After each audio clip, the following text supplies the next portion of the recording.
Little dead Nancy sitting on the bench, one eye long and one eye gone. Little dead Nancy, the red swin's open. Come take a seat and swim with me. I almost completed the summoning of Nancy back when I was a kid. I was somewhere in the second grade. I'd just moved to this new school. Long story short, parents divorced, mom got custody, and now instead of playing with my friends, I was surrounded by strangers. I'd almost made the mistake of sitting on the red swing during recess when I was tackled into the sand by two other girls. "Don't sit there! That's Nancy's swing!" One of them managed to get out as I squirmed free. "Who's Nancy?" I glanced around the playground, almost as if I expected to see a kid with a name tag that said, "Hi, I'm Nancy." The two girls looked at me like I was an idiot before they looped their arms in with mine and escorted me to the jungle gym. There, one of the girls, a red pigtailed gal named Leanne, told me the story of little dead Nancy. The legend went that Nancy was a lonely little girl who had no friends and whose parents hated her, all because she was missing an eye. One day, after being beaten up by the school bully, Nancy went up to the swing set and used the red swing to hang herself. Ever since, that swing belonged to Nancy. If I used the red swing, I was just asking to end up like little dead Nancy. If one wanted to speak to Nancy, you had to repeat the little poem while you swung on the green or blue swing. Apparently, she'd start swinging next to you once you recited it. It was unknown what she'd do to you, but I think the common conclusion was that she'd murder you. So my immediate response to this was to go back to that swing set, plop my butt down on the green swing, and start reciting. I attracted quite a crowd with this daring stunt, and I'd gotten to the second little dead Nancy when the teacher called us back in. Quite a bummer to everyone who'd hoped some zombie child would show up and murder me, but I did end up bonding with Leanne about it. By the next day, I'd all but forgotten about the poem and just settled with playing house with Leanne and the other girl, Eileen. I still kept my distance from that red swing. As I got older, I heard a bunch of stories of what happened to Nancy.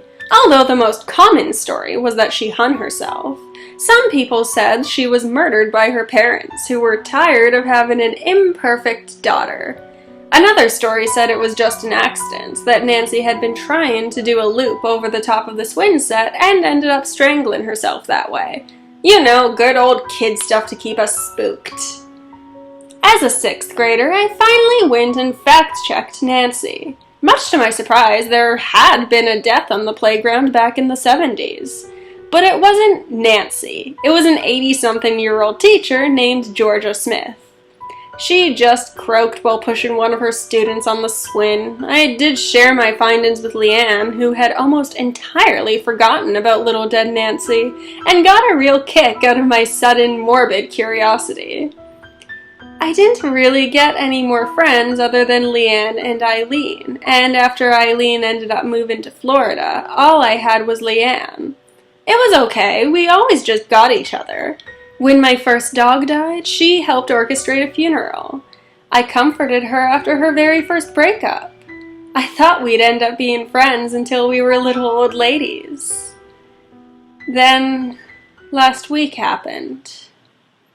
When Leanne was murdered, and I almost got killed with her. She was walking back to my house after a study date when this gaggle of college-aged dudes walked up behind us and started whistling and catcalling us. We're 16, so gross. Leanne just stuck her head up and looped her arm in with mine as we picked up the pace. This didn't settle with one of the guys, who sped up with us and grabbed Leanne's arm, calling her a bitch and asking what her problem was.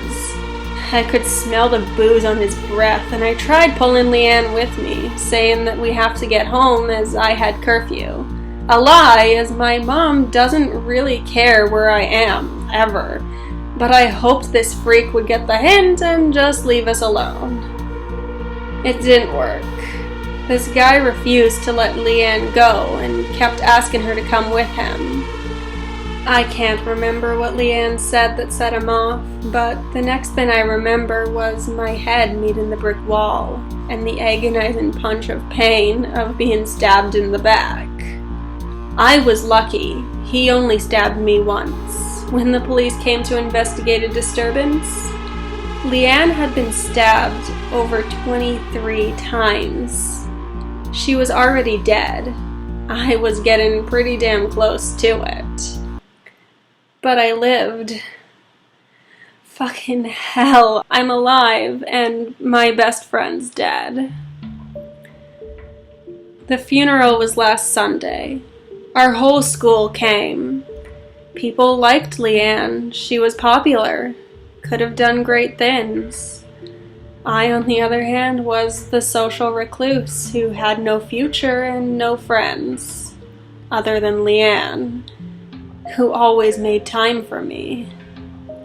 No one had the nerve to blame me face to face for her death, but the only reason she was out that night was to walk me home. Note, I say face to face. I think I'm up to 24 death threats on Facebook from 9 different people. Might be 10, but I think 2 of the accounts are the same person, as they both wrongly spelled bleach as B-L-E-C-H-E. As in, drank blesh, you fucking whore. I think they mean whore. I've spent a lot of time walking around in the dark since the funeral. Maybe I wanted to see that bastard again. The description I gave was shoddy, and whoever his shitbird friends aren't selling him out. Maybe I just wanted to die and was too much of a coward to do it myself, so I wanted to find that bastard to finish the job he started. But last night, somehow, I wound up on the playground. Most of the playground equipment has been replaced. The slide, the merry-go-round, the sandbox. But the swing set was still the same. A rusted testament to the first day I met Leanne. I brushed my fingers on the chain of the red swing, almost laughing as I remembered her tackling me to the ground. That almost laughter turned into sobbing as I sunk to the ground. Why couldn't God have taken me too, you know? We were best friends, going to be till the end. I found myself sitting on the green swing without even remembering why I did, as I slowly swung back and forth. The playground was unnervingly quiet. I couldn't even hear any birds. Little dead Nancy, sitting on the bench. I glanced at the bench the poem had to be talking about. It had also been replaced with a much nicer looking one. When I'd gone to this school, I think one of the legs had been replaced by a brick. One eye lawn and one eye gone. What did that poem even mean, one eye lawn? Kids were fucking stupid.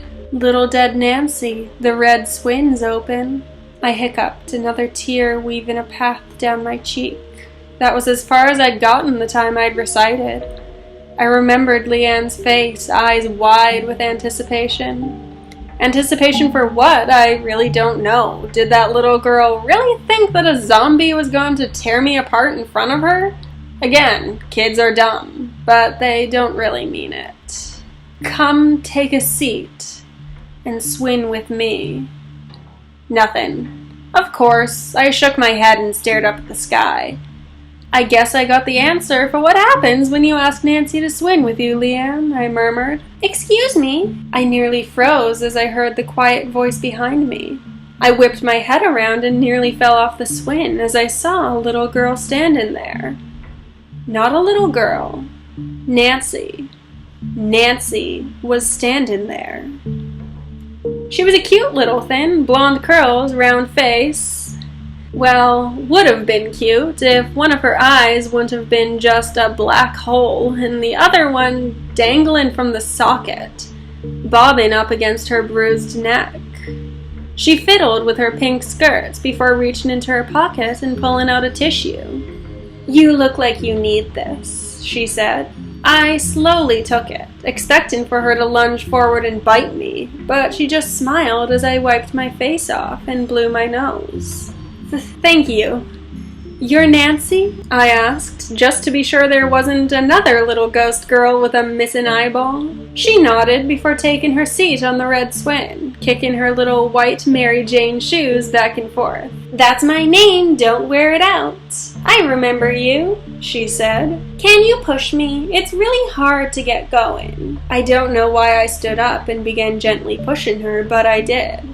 It was like touching an ice cube rather than a little girl. I swear the temperature around her had dropped to 30 degrees, and Nancy herself was even colder. "You remember me?" "Yep, Nancy giggled as she began to swing back and forth. "Push me harder, you won't kill me." "I do remember you. You almost completed the poem. Rarely anyone does the full thing, and I can't remember the last time someone did it when they were alone." Huh. At this point, I was wondering if I was seeing things and just pushing empty air, but this week had already been fucked enough, so I didn't really care. "Do you remember the little girl with me? Red pigtails?" Nancy hummed before she bobbed her head up and down. "She seemed nice. She got murdered by a creep. That's why I was crying." "I'm sorry." The apology sounded quite genuine, which made the next thing that came out of her mouth seem even more what the fuck. "Are you going to kill the creep that killed her?" I laughed. I couldn't help it. I was talking to a goddamn ghost child, and now she was recommending homicide to fix my problems. That would land me in jail, probably forever, even if the jury would agree that he deserved it. Plus, I don't even know his name. Can't kill a guy if I don't know who he is. His name is Garth Strickland. He's 24 years old, drives a 2-door gray car that's clearly on its last legs. He's currently hiding out at his friend's house in the woods with all the other witnesses, waiting for this problem to just go away because he's a spineless coward who is trying to reason that it wasn't his fault. He was drunk, she called him names, she was dressing like a slut, so she deserved what she got. I nearly passed out. I stopped pushing her and slowly walked out to her side.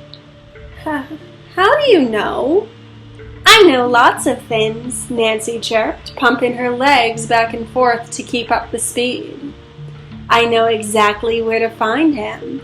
I know how to take him and his bitchy friends out, too. Eye for an eye." She reached up and flicked her dangling eyeball. "Tooth for a tooth. I can help you kill him and gut him so he can't do it again. You think this is the first girl he hurt? This is just the first one he killed." "Okay, you're not a little girl, are you?" I crossed my arms. "What will it cost me to get these creeps?" Nancy laughed, and at the peak of her swing jumped off, landing neatly on her feet before turning around. "You're pretty smart. You know there's never been a dead kid on this playground. Well, not one within the last few centuries, at least. No, I'm not a little girl. I can be helpful, though. All I ask in return is you let me tag along. I've gotten no action these past few years, and the old bird that croaked here a forever ago doesn't count. She just happened to accidentally see what I actually look like, and her ticker just couldn't take it." I'd like to say I took my time to think about it. This was serious after all, and I sure as hell couldn't trust Nancy, whatever the hell she was. But I knelt down to her height almost immediately, offering my hand to her. "Deal. I'll take you back to the playground when we're done, though." "Of course. I do like it here, after all. There's a reason I'm a legend among the kids." Nancy took my hand and she changed. She grew in size. Blonde curls turned into red hair. The dangling blue eye turned to a shade of hazel. I nearly started crying again when I saw Leanne kneeling in front of me. She cocked her head to the side before she wrapped her arms around me. The icy temperature gave away that this wasn't my friend, but God, just for a minute, I was going to pretend. I threw my arms around her and hugged her tight. "I'm sorry," I said. "It wasn't your fault. Don't ever think that ever again. Thank you for being my best friend," Leanne whispered in my ear before I felt her chill enter my own skin. I closed my eyes as the cold crawled into my bones, deep in my heart, freezing me to my very core. When I stood, I was alone, but I could feel the grief inside of me turn to the coldest rage. Nancy is still inside of me. Every breath I take is borderline painful with the chill. I imagine touching me would be like putting your bare hand on frozen metal. I had to borrow my mom's car to get here, but I'm in the same town where Garth is, and all the witnesses that stood by and did nothing while he murdered an innocent girl. I'll stab each and every one of them 23 times, and each one is going to be for her.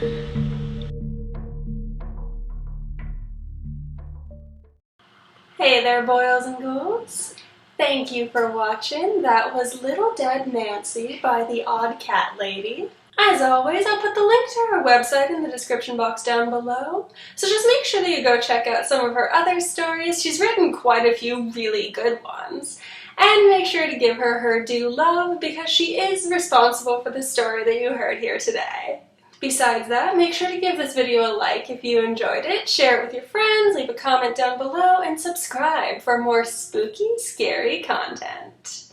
See you guys next time. Love you!